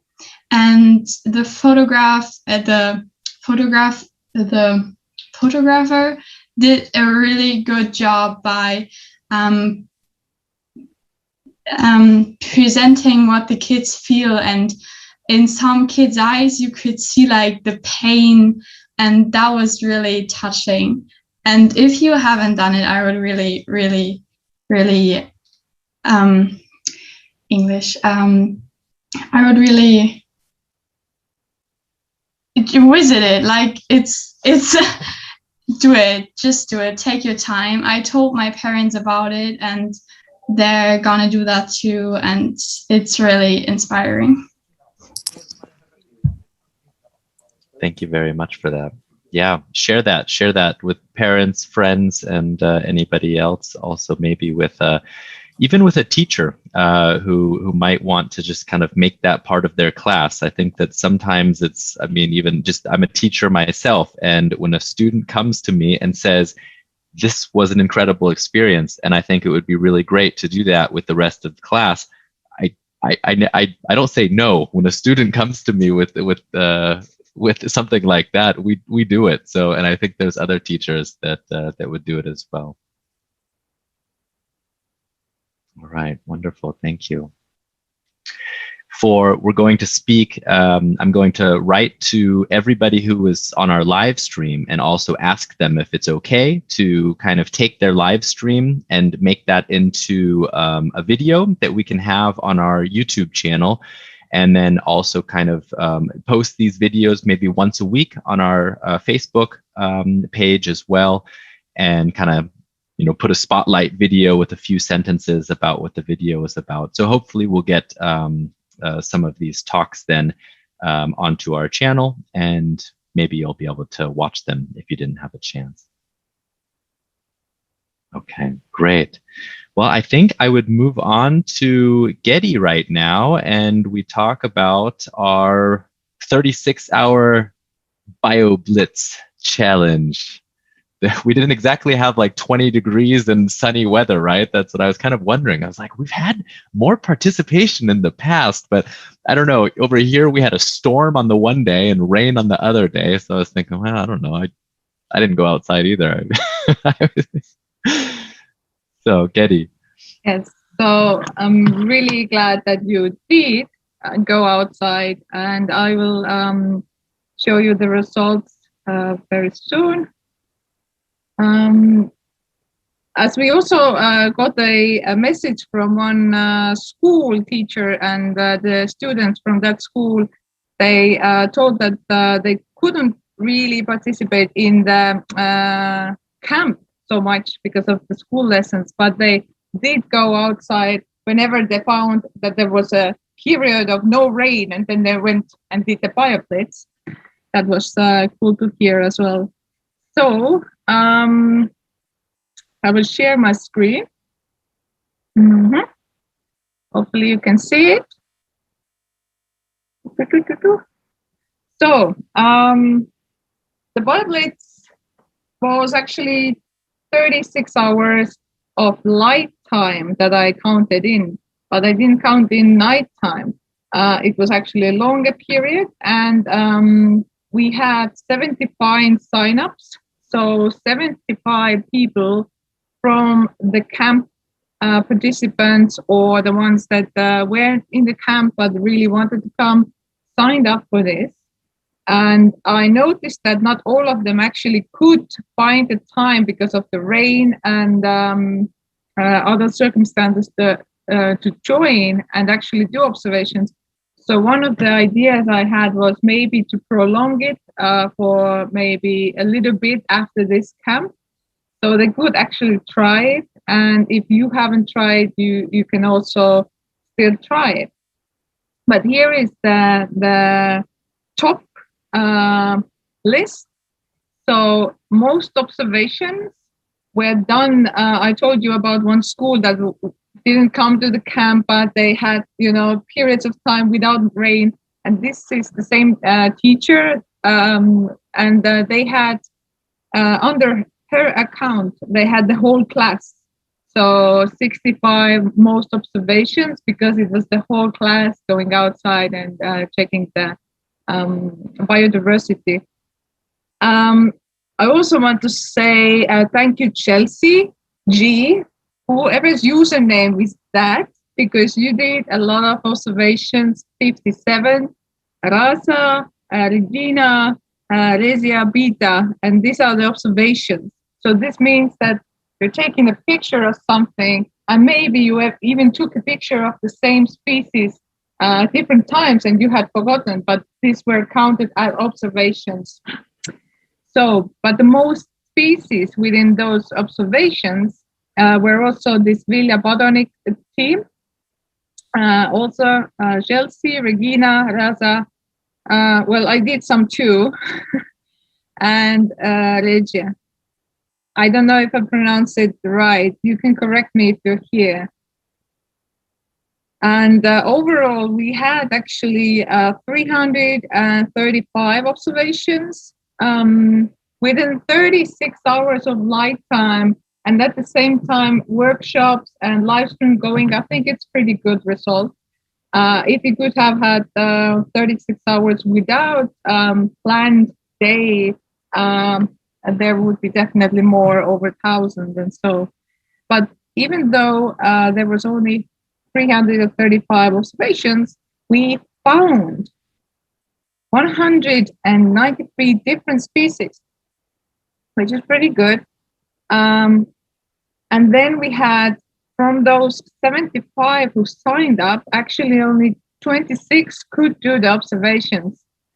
This is why I was thinking to prolong it a bit, to give them a chance to try it, because they signed up and wanted to try it. But we had help. So I really liked the part when Henry in this morning with the keynote speak talked about community, and also the yoga story with the instructors community. And here in BioBlitz and in Nine Naturalists, we have a community of people who are really interested in biodiversity and keeping the humankind in check. So we don't have so much big loss of biodiversity, because it's very important when we do those observations, we give scientists data, and with this data, they can make decisions and they can give suggestions to political strategies, to local governmental decisions. And I think it's nice to hear that in iNaturalist, you really have the community behind you, because even if you don't know the species, they can come and check and help you to identify it. So top 10 species found. Surprise, surprise. I think all of you have noticed them already in the spring. So a lot of them are kind of like the spring signs. And but you can see that the lichen there is the first that has been observed a lot. And this kind of lichen is very common in all the places. So this shows that this lichen is very tolerant to different kind of air pollution as well. There was one workshop talking about air pollution. So, and this lichen is one of the indicators. So hopefully you also have seen these species on the picture. And here are the covered areas. So you see we had near Copenhagen and Germany. At the moment, I will go into the webpage so I can zoom in so we can see the areas. And if you zoom in the page that I will show you, then you can see exact location and observance as well, who did the observations. But when I talked about the community, then I was actually saying thanks to these people. These people, basically, Almantas is someone from Lithuania, and he's been helping us many times. I have met him once. They came to Estonia, to Tartu Nature House for an excursion. But these are people who are not in the camp, but they are checking our work, and they are checking other people's work regarding their, topic and their subjects in biodiversity. So they all maybe are interested in one exact species or one group of species. So it's very, very nice to see that they help us. Yes, and during this BioBlitz, I really want to thank you, Krista Solita from Latvia. I've heard you, and now I saw your face as well. So welcome. Hello. Nice to meet you. I really liked your question in the registration form, and I really wanted to bring it up here because this, even with such, you know, a norm thing to do, is like, it's a registration form. You can actually put a little bit kindness or a little bit like fascination or something that makes other people smile, you know. If you register someone, put some kind of quirks in it, like Krista did, because it really made my day when I reached this part and Krista was registered, and I got the question that I really wanted to answer. And I answered her by email that I really what really fascinates me about iNatural is the potential. I think, like, when you are a teacher, you are kind of, how to say, oriented to see where the potential is, and you try to take the potential and try to, how to say, build it up and make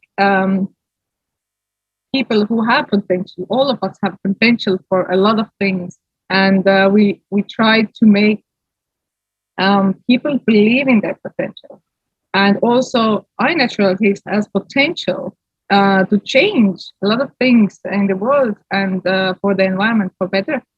And because the reasons I also told earlier, to push for us to make better local decisions.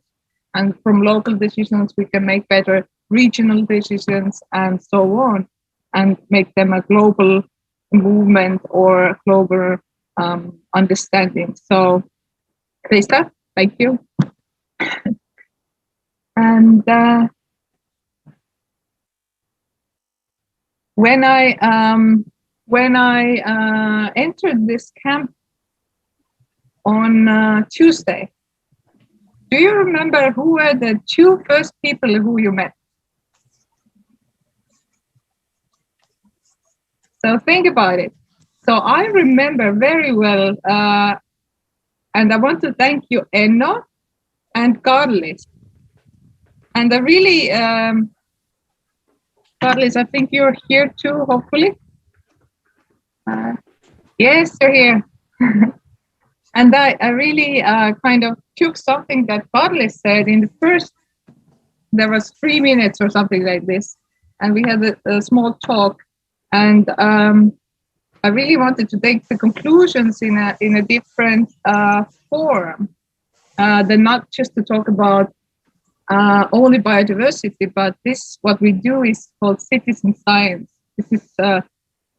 This is deep understanding of why we're doing it. This is deep understanding that we can do something. So I put here some, how to say, sentence of wisdom I really like, and will resonate with those. So first, you can make the effort.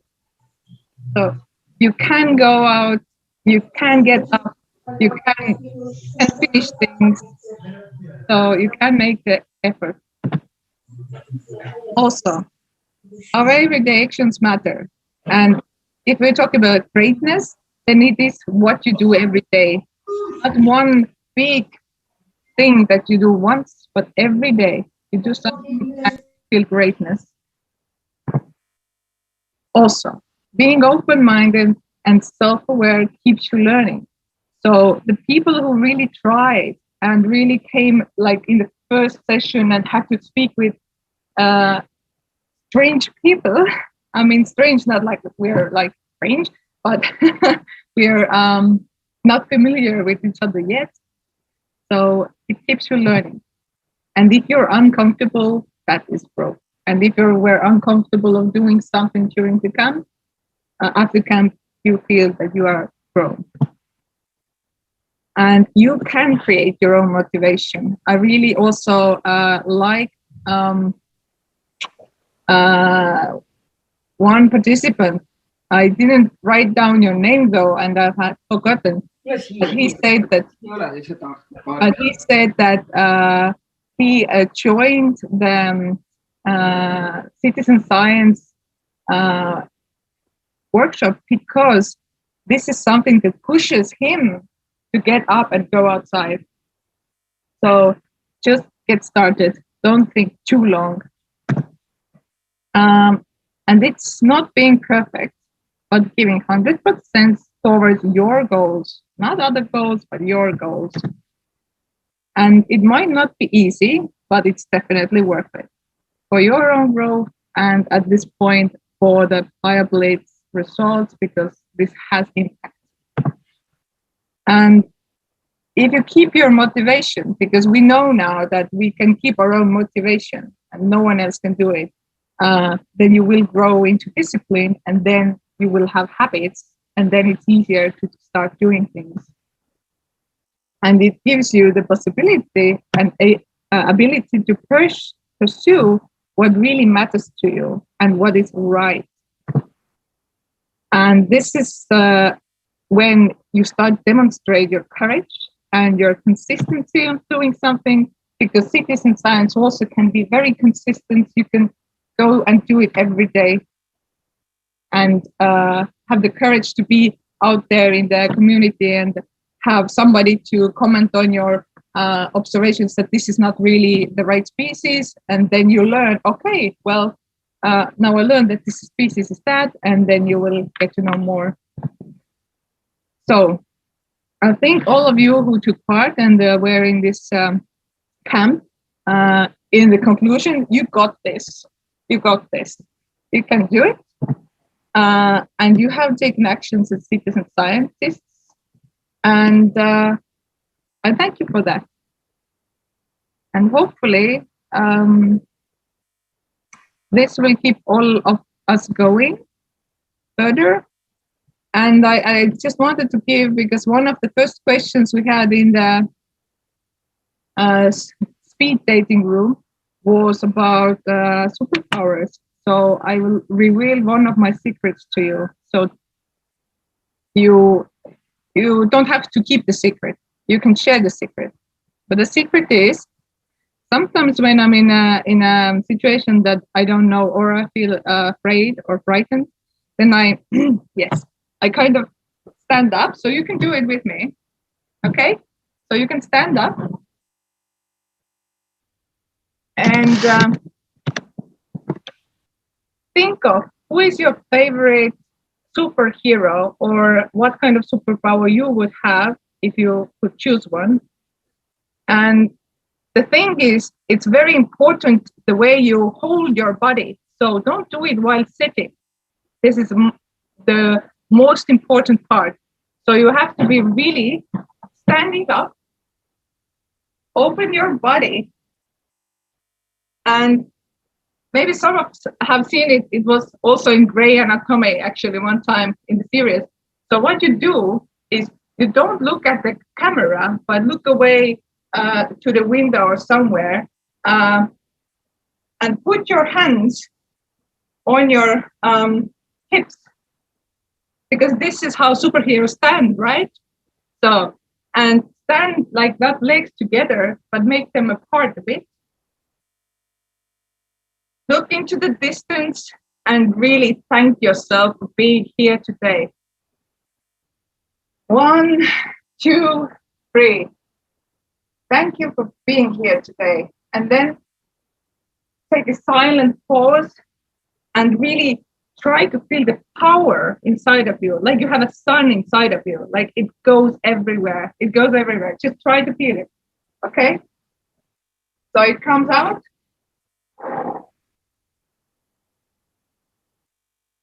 I don't know why, but I keep thinking that I'm poor.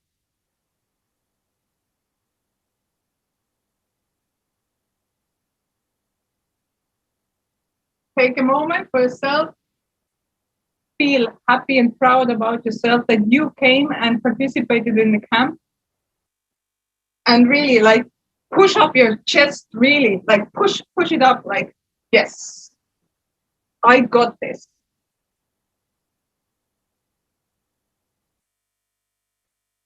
Oh, I already feel very nice. So thank you for doing the exercise with me. And this was my secret. So sometimes I do it before class or something like this. So it might be weird when you do it in school, but maybe you can start the movement. So keep going, and thank you for taking part of Blitz. I'm out. Oh, thank you so much, Getty. I was just gonna say we need to get this into class. There needs to be like 1 minute reserved for each start of each week to kind of reveal our superhero, our inner superhero. Thank you so much. Thank you for the conclusions, the presentations, and everything about the BioBlitz. I think that was just a really good part of the whole camp. I remember when we were talking about it as a team at the beginning, and live stream and workshop and BioBlitz and digital and all of these things, and it was really difficult to think about, even for workshop facilitators and for people in the live stream, and they're in a Zoom room and other people are on Slido and everything. It was really difficult for a lot of people to imagine how can this be at the end, and that was, I think it all came together. I think that ended up really working, and I'm glad we had all of these different possibilities for each participant to really do what they wanted to do and make the best out of these few days. I almost forgot. I really want to share one thing, and it's also, wait, I'll share my screen before we move on to Marie. We're close to the end now, but this was also sent to me by Vilja, who went out with her class as well, and they also did so they took the time to do the BioBlitz, but they also thought about some kind of campaign that they could start during these last 2 days. So she said, we can't participate, but we're still going to participate. So they were that #1 class for the BioBlitz, and they also thought about a topic that they were all involved in, or something that was important to everybody. And every one of these students had done fishing in their life, and so they started thinking about some kind of campaign that they should start, and they decided that they wanted to start a campaign against electro fishing. And so anyway, they came up with their future plans to start a campaign against illegal fishing on Facebook and to get more people involved in this topic. And so for me, it was just one of those situations where I thought it wasn't a digital experience. It was a hybrid experience. When people talk about hybrid, and they start thinking about how can we have classes in school and at home, and it gives me like a cold shiver, because for me, hybrid is like, no, there's some digital room for us, and that other room, it does not need to be in front of our computer screen. It doesn't need to be in a classroom. It can be somewhere else. So it's you go out in the nature and do something. And this was just wonderful that they really participated in their own way, shared it with us as well, and were part of this camp in a very different way. So if Vilja or anybody is maybe watching the live stream, thank you for sharing that. All right, so we're coming towards an end. We are going to go to Marie. This will be the last part of our live stream. Will be with Marie and what she has created as a visual scribe.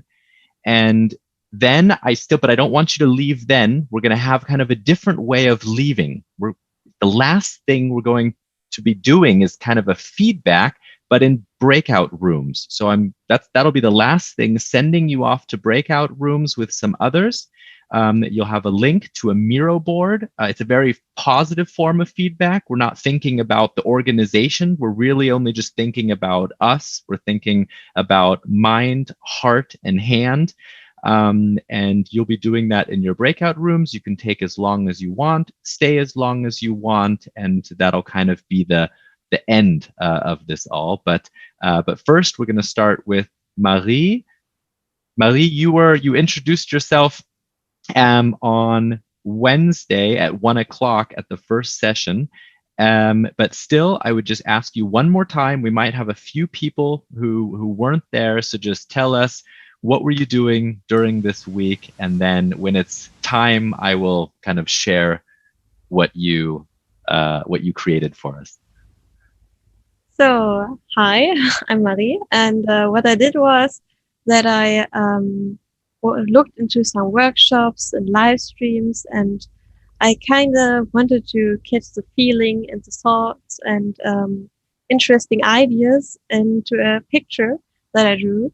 And of course, I couldn't participate in all, so you can't find everything in there. And I still wanted to add more, but I didn't have enough time. I drew till 4 a.m. today, but I hope you like it.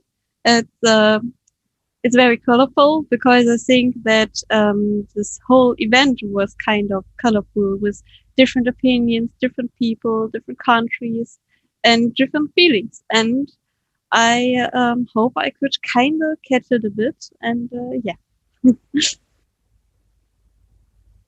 All right, thank you very much. Then I'm going to go ahead and I'll share this now with us. And where do I have this?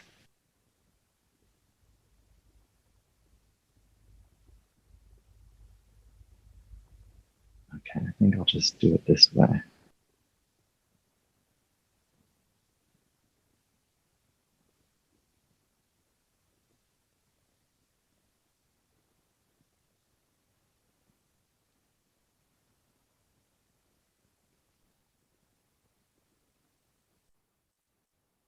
Right, so here we go.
So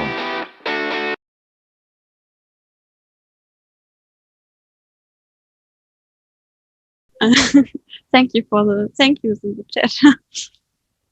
that was that was really incredible. Thank you very much. That was extremely touching. I didn't expect even just seeing that as a film and just how it was created there was just something special. It felt like the atmosphere at this camp. It felt like everything kind of really coming together, and maybe what we're hoping to create with these few days. And yeah, wonderful. I also thought I would, I don't know, ask some questions or something, but I'm just gonna leave it at that. That was perfect. Thank you. I do have one question. Can we please share it in our Facebook group and blog? Yeah, that question's to you, Marie. Can we? You can. I mean, the music that I used is free to use with the remark in the end, so it's all right. All right, wonderful. Yeah, we'll make sure we get that to all of you. And I think, and I'll talk to Marie about that as well, just kind of like the final product, like just in digital form, then we'll try to send you that as well. That goes for like the presentations from the live streams and links to future YouTube videos and every type, anything we can kind of, send to all of our participants, we will. And that includes then this picture as well. Thank you very much. Okay. So the last thing will be, and I will show you very quick how this is going to work. Oh, I have to go back to a different Miro board. 1 second.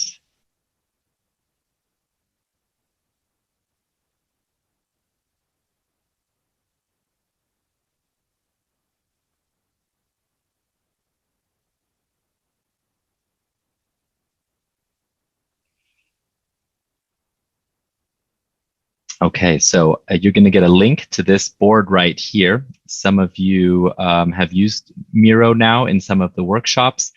For the rest of you, all you really need is when you show up to this board, you can kind of try to zoom out. There's 4 areas, and all you really need is over here, these sticky notes. And so you just click on here, the sticky note, and then you can come over here and then click on the board, and then you can enter something.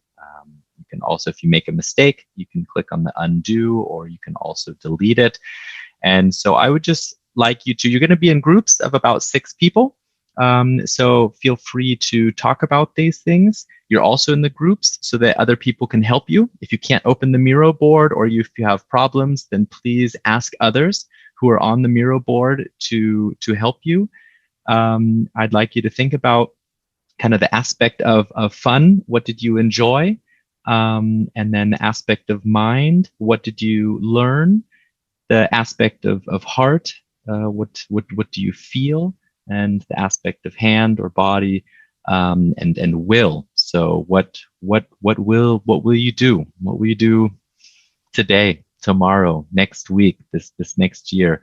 We'll kind of all be together on this board. That's the interesting part. You're in breakout rooms, but you'll see what other people are writing.